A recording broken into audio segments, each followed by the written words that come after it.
China expels U.S. warship as military tensions between countries rise again. China's claims to be the rightful owner of virtually all the South China Sea, and is willing to go to the very brink of war to secure it despite the U.S. fighting against the country. The coronavirus pandemic has done little to calm military tensions in the Far East as the Chinese Navy claims it has been forced to expel a U.S. warship.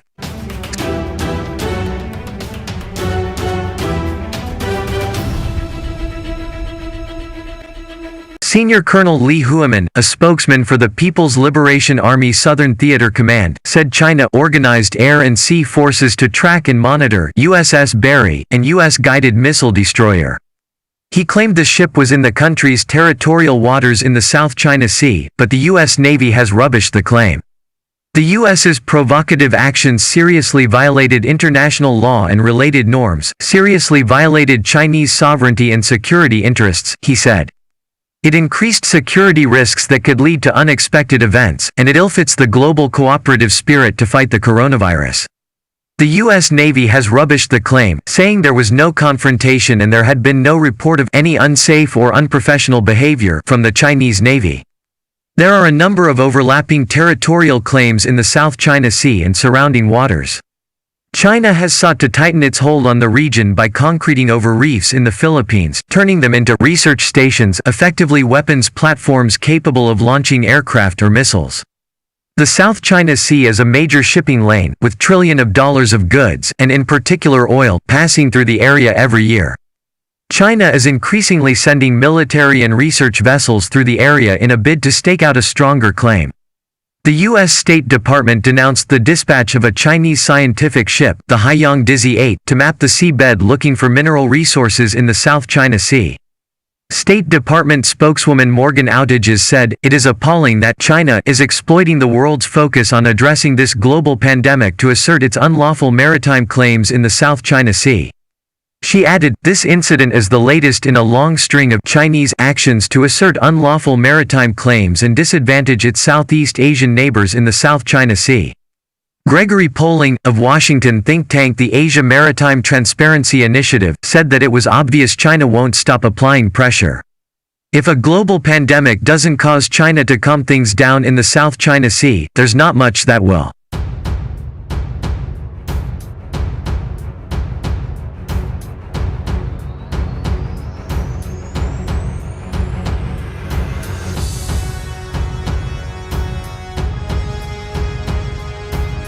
China's unity song rejected as disgusting propaganda as South China Sea tensions soar. A song and video released by China to celebrate its partnership with the Philippines in the fight against the COVID-19 outbreak has sparked outrage in Manila, where has been rejected as propaganda.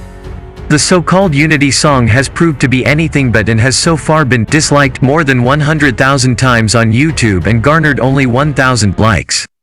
Many Filipinos found the lyrics a thinly veiled attempt by Beijing to reassert its claims over the disputed South China Sea. And the timing of the song's release has also caused jaws to drop, coming less than 24 hours after Manila accused the Chinese Navy of pointing guns at Filipino ships.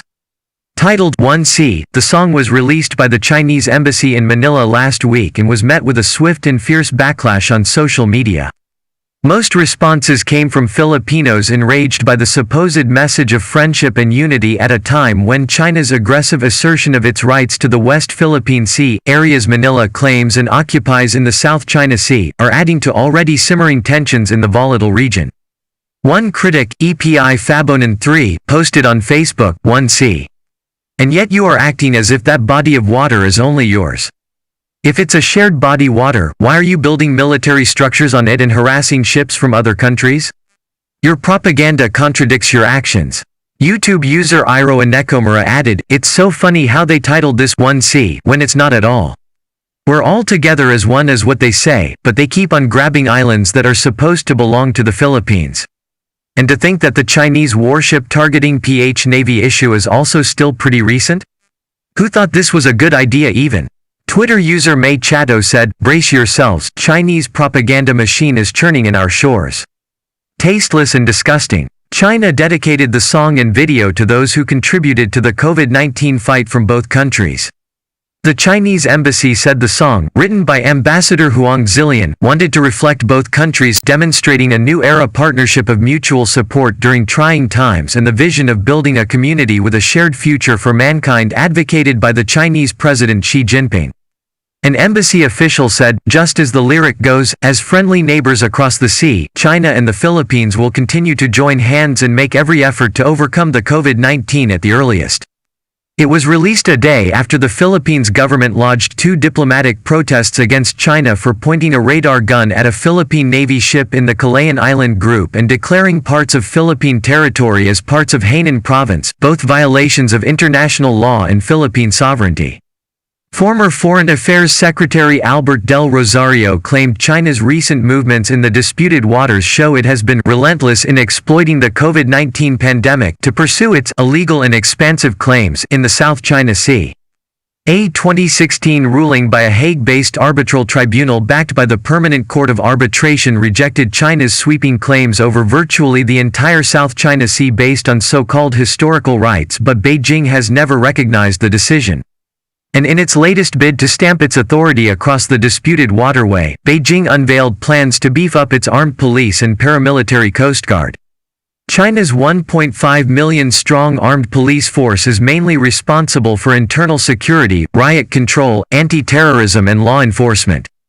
But protecting maritime rights also falls within its remit, and China's Coast Guard, whose vessels are increasingly seen in the disputed waters of the South China Sea, comes under its control.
Don't forget to like our video and subscribe for our channel.